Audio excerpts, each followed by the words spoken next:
Graça e paz, meus irmãos, uma boa tarde para todos.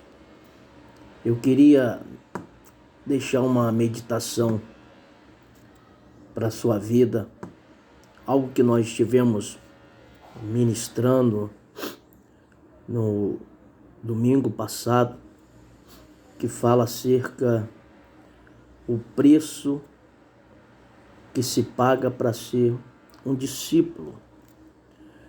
O texto está baseado no Evangelho de Jesus, segundo escreveu o médico Lucas, no capítulo 14, a partir do verso de número 25, aonde diz: Ora, ia com ele uma grande multidão, e voltando-se, disse-lhe: Se alguém vier a mim e não aborrecer a seu pai, sua mãe, e mulher, e filhos, e irmãos, e irmãs, e ainda também a sua própria vida, não pode ser meu discípulo. E qualquer que não levar a sua cruz e não vier após mim, não pode ser meu discípulo.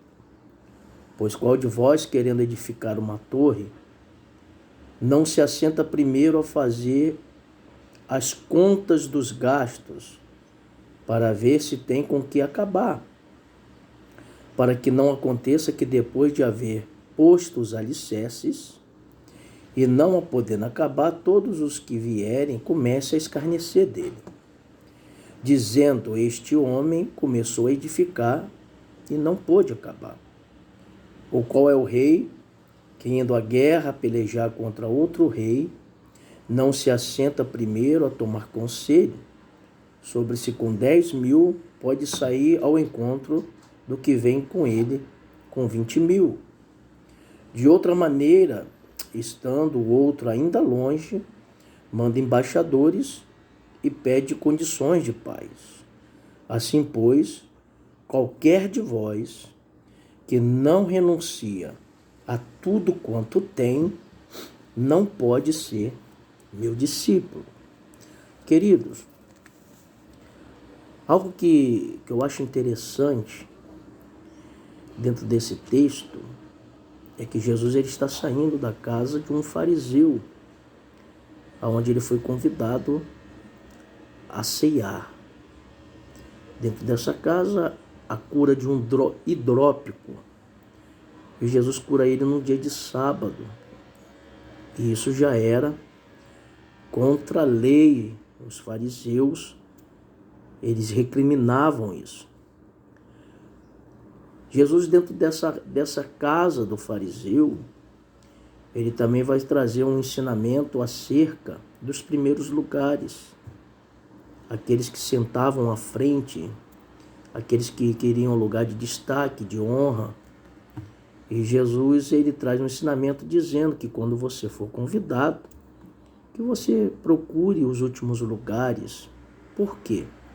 Possa ser que, se você sentando nos primeiros lugares, chegue alguém mais importante do que você e o anfitrião seja obrigado a te convidar a retirar daquele lugar para colocar um outro que é mais importante que você. Então, quando você senta no último lugar e vendo o anfitrião que você está nos últimos lugares, tendo lugar na frente, ele mesmo vai te convidar a sentar à frente. E você será honrado perante a todos que estiverem presentes. Então Jesus ele diz que aquele que a si mesmo se humilha será exaltado, e aquele que a si mesmo se exalta será humilhado. Depois o Senhor ele traz uma parábola acerca da ceia, onde ele pede o seu servo para que saia a fazer o convite. O seu servo, ele traz a notícia dizendo que a ceia já estava preparada e que ele iria sair a fazer o convite, mas algumas pessoas a qual foi feito o convite se recusaram. Eles deram uma desculpa, dizendo que havia comprado um campo e que eles tinham que ir lá. Outros haviam comprado gados e também precisava verificar esses gados e colocando ele para os trabalhos. E eles pediram para que se ausentasse desse convite, assim como o outro que havia casado e também disse que não poderia ir. Isso me faz entender que eram pessoas que estavam presas a negócios e a bens, como o outro também estava preso a um relacionamento. É óbvio que essa parábola que Jesus está se referindo aqui está direcionada à nação judaica, aonde o convite para poder celebrar essa ceia fala de comunhão, a comunhão que a graça proporcionaria através da pessoa de Jesus Cristo, e muitos deles recusaram, aliás, a nação recusou esse convite, ao ponto do Senhor mandar o seu servo sair a procurar os aleijados, os pobres, os mendigos, para que pudesse vir para a sua ceia e que a sua casa ficasse repleta, ficasse cheia dessas pessoas. Então o convite é estendido a nós, os gentios, que abraçamos a fé, abraçamos essa comunhão através do seu Filho Jesus Cristo, essa graça que nos foi oferecida. E Jesus diz, aqueles que não aceitaram o convite, eles jamais poderiam, provar dessa ceia. É óbvio que os judeus, eles não experimentaram a comunhão através da graça de nosso Senhor e Salvador Jesus Cristo. Isso agora é um privilégio de nós, que fazemos parte da igreja. E quando ele está saindo da casa desse fariseu, o texto diz que com ele havia uma grande multidão. Então Jesus ele vai se voltar para essa multidão e vai falar agora acerca daqueles que querem realmente fazer parte do discipulado, aqueles que querem realmente seguir a Jesus, que é considerado mestre. Ele vai dizer, se alguém quiser, não é obrigado. Então, para aqueles que querem, existem condições, há uma condição para se tornar discípulo desse mestre. Ele vai dizer, se alguém quiser vir após mim e não aborrecer seu pai, sua mãe, sua esposa, sua irmã, seu irmão e até mesmo a sua própria vida, não pode ser meu discípulo. Quando Jesus fala em relação a aborrecer, e algumas traduções diz odiar, é óbvio que Jesus ele não poderia estar contradizendo a lei de Deus. Até porque em Êxodo 20, Jesus, aliás, o próprio Deus, ele diz que devemos honrar pai e mãe. O que Jesus está dizendo aqui é acerca de que eu, como discípulo, ou aqueles que realmente querem segui-lo, não pode estar apegado, não pode colocar o seu coração acima do amor de Deus. Então esse odiar aqui, ele tem um significado de amar menos. O que Jesus está dizendo não é que você não deva amar seu pai, a sua mãe, a sua esposa, o seu irmão, a sua irmã, até mesmo a sua própria vida. O que ele está dizendo é que você não pode ter um amor maior que o amor que você tenha que ter por ele. O discípulo, ele tem que ter esse amor por Deus. É por isso que o primeiro mandamento é amarás o Senhor, teu Deus, sobre todas as coisas. Então o teu coração, ele não pode, como discípulo, estar preso a pai, mãe, irmão, filhos, filhas e até mesmo a tua própria vida. Então Jesus está trazendo ensinamento e Jesus está dizendo para aqueles que querem se candidatar ao discipulado no meio dessa multidão. Então existem condições e que não são fáceis, são condições que são terríveis e que nós precisamos entender isso. Ele vai dizer também que aquele que não tomar a sua própria cruz e vir após ele, pode ser discípulo. A cruz aqui, ela tem um significado. Naquela época, todos que eram condenados à crucificação, eles tinham que carregar sua cruz do momento da sua condenação até o lugar da sua crucificação. Eles passavam por vários lugares carregando a cruz. Todos aqueles que viam esse condenado carregando essa cruz, eles mesmos diziam que era um caminho sem volta. O condenado não voltaria mais.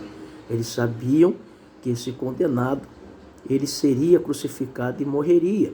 Assim é a vida do discípulo. O discípulo, ele está condenado em Cristo Jesus a viver essa vida, que ele precisa todos os dias carregar essa cruz. E todos têm que olhar para ele e dizer, ele foi condenado em Cristo Jesus. Ele foi condenado através da morte de Jesus. Ele morreu com Jesus. E esse é um caminho que não tem volta para o discípulo. É um caminho de sofrimento, é um caminho de perseguição, um caminho de afronta, um caminho de humilhação. Então, carregar a cruz simboliza tudo isso.